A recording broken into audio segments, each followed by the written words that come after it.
There's a great story told by Nelson Mandela, which I think is a good lesson. You're asking for a specific tip. He was actually born the son of a tribal chief.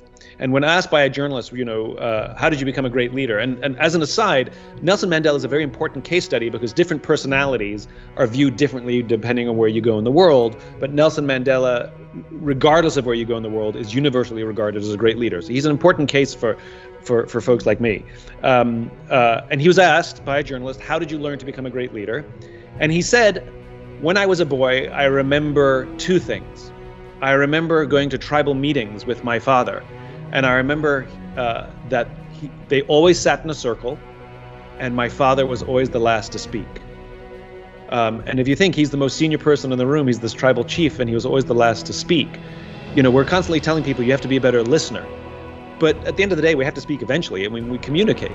But I think the practice of being the last to speak when you're in a meeting, we do this all the time. The senior person comes and goes, okay, even well-intentioned, this is the problem, this is the challenge we have, this is what I think we should do, but I'm interested in what you have to say. Well, it's too late. You've biased the room. It's over.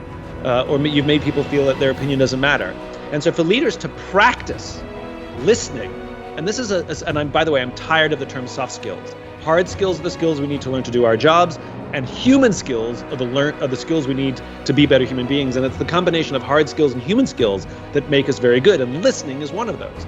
So I think coming into a meeting, stating a problem, not giving an opinion, not playing poker, not letting anybody know what you think as they speak, asking questions only out of curiosity, not to push somebody in one direction or another, and literally be the last to speak. Not only do you make people feel like their opinions matter, but you get the benefit of new ideas. You can still make the same decision you wanted to make at the beginning, but you get all that additional benefit. So practice being the last to speak. That's a great lesson.